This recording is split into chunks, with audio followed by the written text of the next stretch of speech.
నమస్తే. Welcome to legend TV. Jainoor మహిళ మీద జరిగిన రేప్ ఇన్సిడెంట్ కానీ అందరినీ కలిసివేస్తున్న పరిస్థితి. ప్రస్తుతం మనతో పాటు చీకోటి ప్రవీణ్ కుమార్ గారు ఉన్నారు. లోపల విక్టిమ్ని కలిసి వచ్చిన తర్వాత ఆయన రియాక్షన్ ఏంటి, అసలు లోపల పరిస్థితి ఎలా ఉంది అని కూడా తెలుసుకుందాం. అన్న, లోపలికి వెళ్ళి వచ్చిర్రు, అసలు పరిస్థితి ఎలా ఉంది, మహిళ పరిస్థితి, అసలు ట్రీట్మెంట్ జరుగుతుందా లేదా? ట్రీట్మెంట్ అయితే జరుగుతుంది. ఇప్పుడు ఆ మహిళ వెంటిలేటర్ పైన ఉంది. నిన్న కూడా ప్లాస్టిక్ సర్జరీ చేశారంట. నేను వెళ్ళాను, ఆ మహిళను చూశాను. దీనావస్థ స్థితిలో ఉంది. అంటే ట్రీట్మెంట్ వైజ్గా బాగానే చేస్తున్నారు. ఇప్పుడే సూపరింటెండెంట్ గారితో కూడా మాట్లాడడం జరిగింది. వారు కూడా మేడం కూడా చెప్పారు, ట్రీట్మెంట్ వైజ్ ఎక్కడ కాంప్రమైజ్ అవుతలేము, బెస్ట్ ప్లాస్టిక్ సర్జన్స్ తోటి ట్రీట్మెంట్ చేస్తామని చెప్పడం జరిగింది. వీడి అవస్థ అయితే ఘోరంగా ఉంది. వెంటిలేటర్ పైన ఉంది. మరి నాకు తెలిసి ఇవాళ ఈవినింగ్ కల్లా లేకపోతే రేపు మార్నింగ్ వరకు వెంటిలేటర్ తీస్తారేమో. ఎడిమా అంటే కొంచెం స్వెల్లింగ్స్ ఉన్నాయంట లోపల. అదైతే శోచనీయమైన సంఘటన. వాడు మానవుడు కాడు, వాడు మృగం. ఎవడైతే దాడి చేసారో ముఖం మొత్తం బ్లాస్ట్ చేయడం జరిగింది. సో లైంగిక దాడి జరిగిందని మరి అందరు అంటున్నారు. మరి ఆ కోణంలో పోలీసు వాళ్ళు మరి యాక్షన్ తీసుకోవాలి. ఇప్పుడు వాళ్ళ అబ్బాయి వాళ్ళ హస్బెండ్ తోటి కూడా మాట్లాడడం జరిగింది. అబ్బాయి కూడా అన్నాడు లైంగిక దాడి జరిగిందని వాళ్ళ అబ్బాయి చెప్పడం జరిగింది.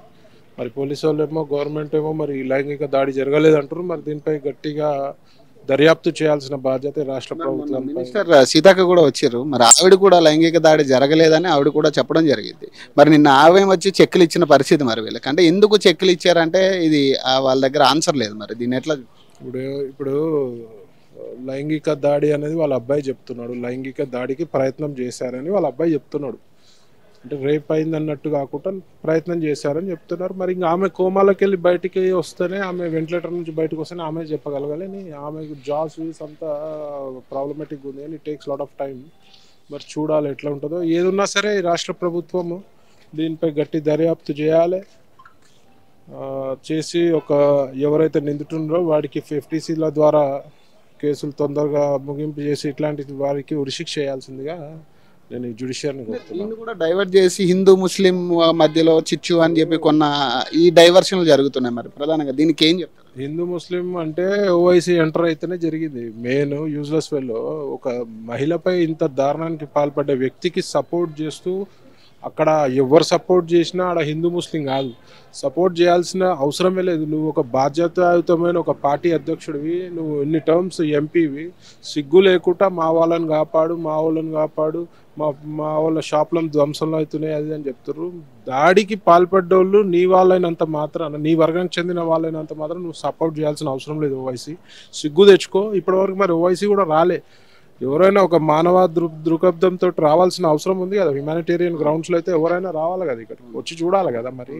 మరి ఇలా నీ పార్లమెంట్ సంబంధించిన ఏరియాలో ఒక మహిళ అవస్థ పడుతుంటే వచ్చి నువ్వు పరామర్శించాల్సింది పోయి ఉల్టా వాళ్ళపై దాడికి చేసిన వాళ్ళపైన నువ్వు సమర్థిస్తూ, దాడి చేసిన వాళ్ళని సమర్థిస్తూ, మా వాళ్ళపై జాగ్రత్త చూసుకోండి, కేసులు కాకుండా చూసుకోండి అంటే మీరే దాడి చేస్తారు. వాళ్ళకి సపోర్ట్గా నువ్వు వత్తాసు పలుకుతున్నావు అంటే నీకు ఎంత సిగ్గు శరం లజ్జ ఉందో మరి ఆలోచించాల్సిన అవసరం. రాజకీయ పరంగా వీళ్ళు డైవర్ట్ చేయడానికి చూస్తున్నారు అనేది ఎంతవరకు కరెక్ట్ అని, అంటే కాంగ్రెస్ పార్టీ వాళ్ళు కూడా మీరు చూస్తున్న విధానం? నేనైతే ఇప్పుడు అక్కడ చూసిన విక్టిమ్ని చూడడం జరిగింది. మరి ఇందులో వాళ్ళకు వచ్చే బెనిఫిట్ అయితే ఏముండదు. రాజకీయ పరంగా మరి సున్నితమైన అంశం కాబట్టి మరి ఏమవుతుందో తెలియదు. ఏదైనా సరే ప్రభుత్వము గట్టి చర్యలు తీసుకోవాలి, దర్యాప్తు గట్టిగా చేయాల్సిన బాధ్యత ప్రభుత్వంపై ఉంది. ఆ బాధ్యతలకి అండగా బీజేపీ పార్టీ ఉంటుంది, అండగా ధర్మరక్ష ఉంటుంది, అండగా చీకుటి ప్రవీణ్. థ్యాంక్ యూ అన్న. Thank you.